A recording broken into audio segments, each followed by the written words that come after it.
Hi friends, ಎಲ್ಲರೂ ಹೇಗಿದ್ದೀರಾ? ಎಲ್ಲರೂ ಚೆನ್ನಾಗಿದ್ದೀರಾ ಅಂತ ಅಂದ್ಕೊಂಡಿದ್ದೀನಿ. ನನ್ನ ಮಕ್ಕಳು ಇವತ್ತು ಅಮ್ಮ ಏನಾದರೂ ತಿನ್ನಬೇಕು, ಏನಾದರೂ ಮಾಡಿಕೊಡಮ್ಮ ಅಂತ ಕೇಳ್ತಾಯಿದ್ರು. ಅದಕ್ಕೆ ನಾನು ನಮ್ಮ ಅಕ್ಕ ಸೇರ್ಕೊಂಡು ಇಬ್ಬರು ರವೆ ಉಂಡೆ ಮಾಡೋಣ ಅಂತ ರವೆ ಉಂಡೆ ಮಾಡ್ತಾಯಿದ್ದೀವಿ. ಬನ್ನಿ ಹೇಗೆ ಮಾಡೋದು ಅಂತ ನೋಡೋಣ.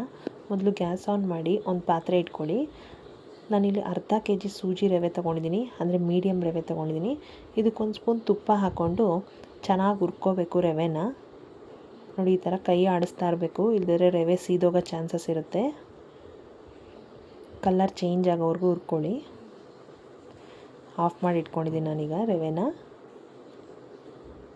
ನೆಕ್ಸ್ಟಿಗೆ ಇನ್ನೊಂದು ಪಾತ್ರೆಗೆ ಒಂದು ಸ್ಪೂನ್ ತುಪ್ಪ ಹಾಕ್ಕೊಳ್ಳಿ. ಆ ರವೆ ಜೊತೆಗೆ ಒಂದು ಅರ್ಧ ಹೋಳು ಕೊಬ್ಬರಿ ಹಾಕ್ಕೊಂಡು ಮಿಕ್ಸ್ ಮಾಡಿ ಇಟ್ಕೊಳ್ಳಿ. ನಾನಿಲ್ಲಿ ದ್ರಾಕ್ಷಿ, ಗೋಡಂಬಿ, ಬಾದಾಮಿ 3 ತೊಗೊಂಡಿದ್ದೀನಿ. ನಾನಿಲ್ಲಿ ಫಸ್ಟು ಬಾದಾಮಿ ಮತ್ತು ಗೋಡಂಬಿ ಹಾಕ್ಕೊಂಡು ಹುರ್ಕೊತಾ ಇದ್ದೀನಿ. ಯಾಕಂದರೆ ದ್ರಾಕ್ಷಿ ಬೇಗ ಸೀದೋಗ್ಬಿಡುತ್ತೆ.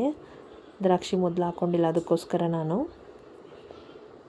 ನೆಕ್ಸ್ಟ್ ದ್ರಾಕ್ಷಿನೂ ಹಾಕ್ಕೊಂಡು ಹುರಿದಿಟ್ಕೊಂಡು ರವೆ ಜೊತೆಗೆ ಹಾಕ್ಕೊಳ್ಳಿ. ಎಲ್ಲನೂ ತುಪ್ಪದ ಸಮೇತನೇ ಹಾಕ್ಕೊಳ್ಳಿ, ಏನು ತೊಂದರೆ ಇಲ್ಲ.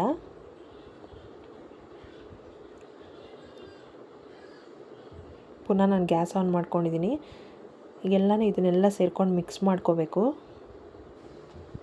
ಸಣ್ಣ ಉರಿ ಮಾಡ್ಕೊಂಡು ಹುರ್ಕೊಳ್ಳಿ. ಪುನಃ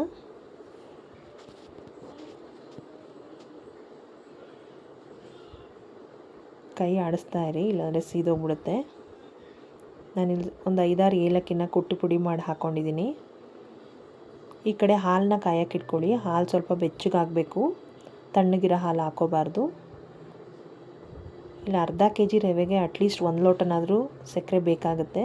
ಸಕ್ಕರೆ ನೀವು ಜಾಸ್ತಿ ತಿನ್ನಂಗಿದ್ರೆ ಇನ್ನೊಂದು ಸ್ವಲ್ಪ ಬೇಕಾದರೂ ಹಾಕೋಬೋದು. ಈ ಉರಿಬೇಕಾದ್ರೇ ರುಚಿ ನೋಡಿದ್ರೇ ಗೊತ್ತಾಗ್ಬಿಡುತ್ತೆ ನಮಗೆ ಸ್ವೀಟ್ ಕಡಿಮೆ ಇದೆಯಾ ಜಾಸ್ತಿ ಆಗಿದೆಯಾ ಅಂತ. ನೋಡಿ, ಎಲ್ಲದ್ರ ಜೊತೆಗೆ ಚೆನ್ನಾಗಿ ಮಿಕ್ಸ್ ಮಾಡ್ಕೊಂಡಾದ್ಮೇಲೆ ಗ್ಯಾಸ್ ಆಫ್ ಮಾಡಿಕೊಂಡು ಪಾತ್ರೆನ ಕೆಳಗಿಟ್ಕೊಂಡ್ಬಿಡೋಣ. ಈಗ ನಮಗೆ ಸ್ವಲ್ಪ ಹಾಲು ಹಾಕ್ಕೊಂಡು ನಮ್ಗೆ ಉಂಡೆ ಬರೋ ಥರ ಗೊತ್ತಾಗುತ್ತೆ ನಮಗೆ ಎಷ್ಟು ಹಾಕೋಬೇಕು ಅಂತ. ನೋಡಿ, ಹಾಲನ್ನ ಸ್ವಲ್ಪ ಹಾಕ್ಕೊಂಡು ಈ ಥರ ಉಂಡೆ ಬರೋ ಹಾಗೆ ಬಿಸಿ ಬಿಸಿ ಇದ್ದಾಗಲೇ ಕಟ್ಕೋಬೇಕು, ಇಲ್ದೇ ಉಂಡೆ ಬರೋಲ್ಲ.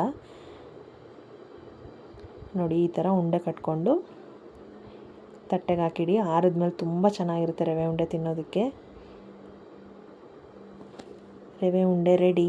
ಅರ್ಧ kg ರವೆಗೆ ಇಲ್ಲಾಂದರೆ ಒಂದು 20 ಉಂಡೆಗಳಾಗಿದೆ.